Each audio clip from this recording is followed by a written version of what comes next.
Hi everybody, Coach Allison back, and I have Defy Aging for week 34. This week it's going to be an AMRAP, which is an acronym for as many rounds as possible, so AMRAP. And that's going to be done in your own space at your own pace. So we're going to set a clock for 25 minutes and you're going to do this AMRAP, again, as many rounds as possible as you can get done in that 25 minutes. Of course, the exercises and the amount of reps are going to be up on the board for you to refer to, and you can always ask your coach to remind you. So you just keep referring to the board for the order of the exercises and the reps and do this on your own for the 25 minutes. Pretty much all the reps are 10, so just remember 10 of everything. But of course, our single-sided exercises or alternating side exercises, remember to do 10 on each side, I think, for everything. There was kind of a little surprise exercise for our 6th thing. So anyway, like I kind of just implied, there are 6 exercises. Let's go through and demonstrate all 6 of our exercises. The first exercise is a starfish. This is going to be a core exercise. So core doesn't just always mean just abs, but this one is primarily abs. And then a little obliques, which are your side muscles. So this is going to be 10 on each side. So you'll count each side individually or separately. So you're lying on your back. You kind of want to have your legs a little bit spread apart, so not just perfectly straight together. Arms, same thing, kind of apart. And then your head, obviously it's just there. But think of a starfish, how there's 5 points on the star in a starfish. So you are essentially doing sort of a soft, gentle crunch. Bring your leg up and the opposite arm. But I want you to notice that when I'm lifting my arm, so when I'm lifting the upper portion of my body, I'm not just lifting the arm like this, right? Watch me do a couple like this. Now watch me do the next 2. What do you notice that's different? I'm lifting also my head, my shoulder, and I'm trying to also get as much of my shoulder blade and my upper corner of my back off the floor as I can. That's where you're really going to engage these abs and a little bit of the obliques on the side, because you're going at a kitty corner motion. Yeah, so reach for whatever you can reach on your leg, your knee, your shin. If you have the ability to maybe get the leg up higher or get your upper body up more, you can reach your ankle or even your foot, depending on everyone's strength, mobility, flexibility, all of that stuff. So again, you're reaching for that leg, that foot, that ankle, whatever you can reach, and trying to get the head, the shoulder, and the shoulder blade off the floor. Now, 10 each side, so count them 1, 1, 2, 2. The head, excuse me, the neck tends to get a little tired on this exercise. So do this slowly. Feel free to put the head all the way down on the floor between each rep to give the neck like a 1 second rest. Otherwise, keeping the neck up all that time, the neck just gets a little tired. It doesn't hurt. Not gonna injure it, just gets a little strained, a little tired. So for our participants staying off of the floor, we can turn this into a knee to elbow. A little bit of balance here, knee or hand. So you kind of start the same way. So I'm really in the same body position as I was when I was on the floor. But we're gonna take, you can start with the hand to the opposite knee, like so. For a more of a progression from that, we bring the elbow to the opposite knee. This is significantly harder, because now we're kind of creating more of that abdominal crunch, like this, okay? So whatever you can do, whichever works for you. With balance is more of a challenge for that. Definitely recommend, I should say, to stick with the hand to the opposite knee. So a lot of options there for our starfish. That's exercise 1. Exercise 2, I tried to make it nice and easy for our floor participants. The second exercise is also on the floor. Swimming Superman. This is now a posterior chain exercise. Everything in the back is working, from the back of the shoulders all the way down to almost your hamstrings. So, swimming Superman. Start on your stomach. Well, you're going to start in at your stomach. Arms, I should say, start with the arms straight out. Typical Superman, as many of you know, is a lift and a lower, small movement. We're going to make it more than that. We're going to lift, and as you lift, you're going to sweep the arms back. As you lower, you're going to sweep the arms forward where they started.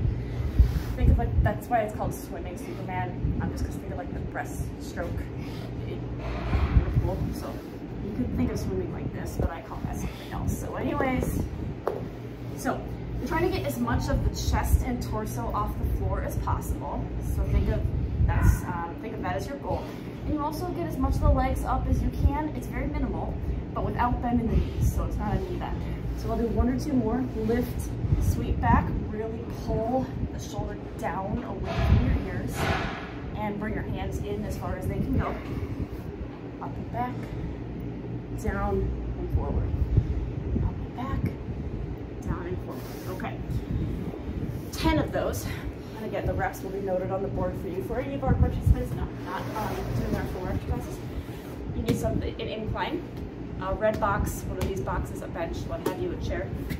Hands right under shoulders, feet under hips, soft bend in the knees, so don't lock your legs out. And we're gonna do an incline bird dog. Keep your neck neutral, so looking straight down. We do this quite often. One arm extends and the opposite leg, okay? Exhale on the lift, go slow and steady. Notice how I'm pausing for like maybe a half second, maybe 1 second at the top. Definitely want that pause in there. That just ensures that you're getting the contraction, you're getting the balance, you're getting the hold in there. So do that instead of just kind of flopping around. If you're doing the bird dog, it'll be 10 each side. If you're doing the Superman, 10 of course total. Exercise 3, curl press. So we're up on our feet now, everybody. You need a set of weights. Curl press, biceps and shoulders. We're gonna keep the palms, the hand, arm position, hand grip, whatever you wanna say, neutral for this whole movement, which means palms are turned in towards the body. So as you can see, my fingernails are facing my thighs here. So we do a hammer curl. Once the hands are up by the shoulders, we do an overhead press. And then release it down the same way you brought them up. Okay, notice I'm not changing that neutral hand position at all. Try to get a full extension at the top and then also a full extension at the bottom. What I mean by that is I'm not kind of stopping them like right here. See that? I am going to let them come all the way down. Want that full stretch at the bottom. Watch out for swinging and swaying, none of that. Also watch out for leaning on the press. If you're needing to lean like that on the overhead press part, the weights are probably a little too heavy. So go to the next weight down, okay? Because we want to have a nice controlled press without having to compensate by leaning. That's very bad for our backs. So that's something to watch out for. Gotta hit the legs, right? So exercise 4, I believe. Reverse lunge to a squat. Now this is kind of tricksy to count, so really got to be paying attention when you're doing it. I will just show you and then I'll explain. So we reverse lunge 1, reverse lunge 2, and squat. And that's considered 1 rep. And then we go through that 10 times. But this is all of our leg stuff. This is it. So we got to get through a lot of it. So yes, you go through that little sequence 10 times. So quick reminder on reverse lunges. Step back first, then bend both knees as low as you're comfortable going. The lower you go, the harder it becomes. Step together, switch legs, same thing, right? Couple notes on the lunges though. Watch out for you might want to do this in front of a mirror, perhaps if these are newer for you, because a lot of times what we see is you step back and you bend the front knee, but we kind of forget, or maybe we don't even realize that we're not bending the back knee much. See what happens here? Whoops, it's easy. Like, we're bending the front knee, but that back knee is failing to bend. So it's kind of more of a step back, but we're not doing a reverse lunge. So make sure that that step back also does involve a bend in that back knee, okay? Watch my back leg as I step back here. It's very important also that that back foot is aimed forward as opposed to kind of cocking it out to the side like this. That puts everything out of alignment. It can be very tricksy on the knee and then therefore the hip. It can throw all of that out of alignment. It'll feel funky, it'll feel icky. Yeah, our body wants to do that to help the balance because it's creating a wider base for your balance, and lunges are a lot of balance. So if a balance is tricky for you, go near a wall, put your hand against the wall to help the balance, and then you can focus on making that foot go nice and forward. You know, aim it forward like this as opposed to kind of going like that. Again, we don't want to do that with that back foot. Last thing, Actually, there's a couple more. When you are aiming that foot forward, you have to make sure you're rolling up to the toes to allow that type of a movement and not trying to force the heel down. If you force the heel down, you can't bend your knee, okay? Now here's the last thing. Watch out for leaning too far forward. You don't want to step back and do this. You want to step back and keep a relatively tall chest. Lots of little reminders so your coach will help keep their eye on you. Do this in front of a mirror to help yourself keep your eye on yourself, because a lot of that is stuff you can't really feel. So I'll show you one more time. We step back, lunge one side, lunge the other side, step a little wider when you get your feet back to the center, and squat. All right, 10 of those. Okay, I'm already on the floor. Our next exercise, this is different. Single side dumbbell dead bug. Okay, a lot of coordination on this. Although the coordination is really just getting started. Once you're in it, it's not that bad. Take a dumbbell in one hand, you're gonna press it straight up. This is gonna get some chest work for today. That neutral grip, once again, like we already talked about with our curl press. I have the dumbbell in my right hand. My right leg is gonna stay planted. We always want one foot on the floor to support our psoas, our low back, our hips, our hip flexors. So my right foot's gonna stay on the floor. My left opposing side, so my left leg, my knee is gonna come in to the chest. I'm gonna extend, but not let it rest on the floor. So I'm leaving it up a little bit, and pull in. Extend, pull in. But I'm leaving this right arm very still, so this is a lot of coordination, because I'm kind of wanting to do something with this arm since my leg is moving. So I'm really having to focus on keeping this arm still. I'm going to do 10 of these leg extensions, and then of course, I'm going to switch sides, and now we'll do 10 on this side. There is a progression to make this a little more challenging if you would like. The progression, the same thing with the arm. Instead of a knee bend and a leg extension, the progression is a straight leg lowering and lift. So now I'm keeping this leg straight and lifting and lowering. That's gonna be a little more on the leg and the kind of lower part of the abdominals. They all do work together, but it's gonna make this a little more of a progression to make it harder if you'd like.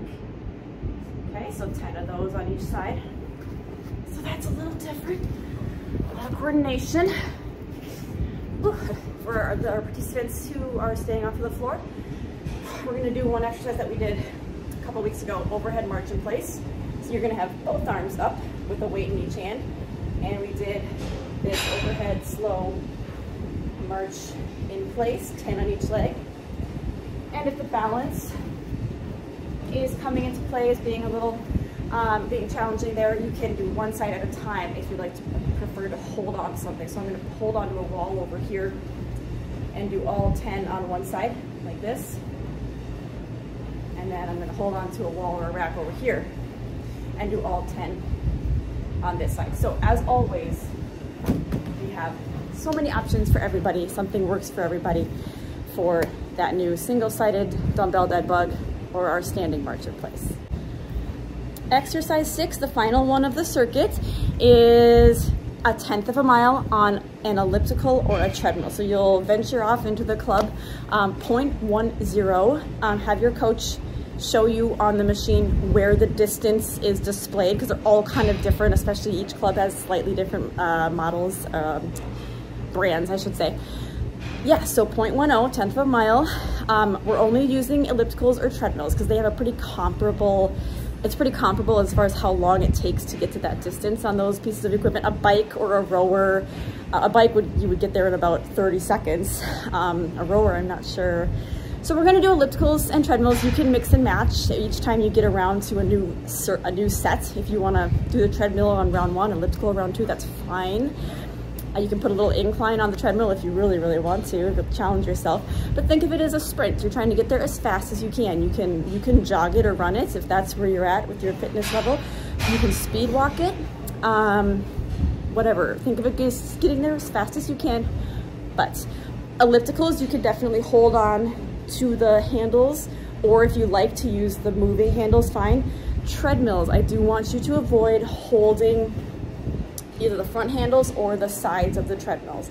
Holding a treadmill doing it once or twice isn't gonna hurt you, but making a habit of it, it does throw off our natural stride and our hip gait. And so I don't want that to become a habit for anyone. So I would urge against, is that a proper way to say that? I would advise against not holding the handles on a treadmill. We want to replicate just being outside walking as best we can. And when you're outside walking, there's nothing to hold on to, right?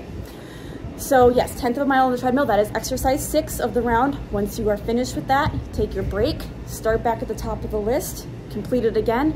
We're doing as many rounds as possible in the 25 minutes. Okay, everybody, our team builder is gonna be kind of fun. I call it a popcorn squat challenge.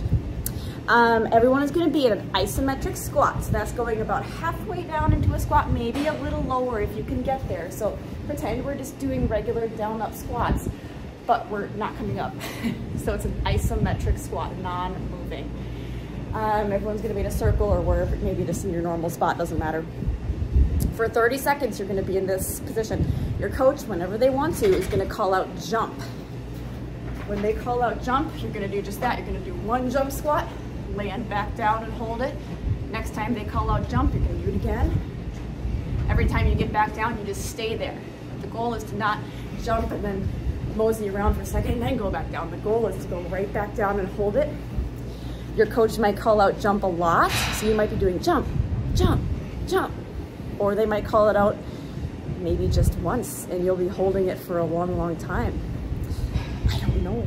You're gonna do 2 rounds of 30 seconds of that, so you'll get a little break in the middle of the full minute. So that's our team builder, cheer each other on, and let's see how the legs hold up for this team builder. And that is week 34. Hope you enjoy this AMRAP. Hope you enjoy kind of getting on some of the equipment a little bit different, and I'll see you back next week.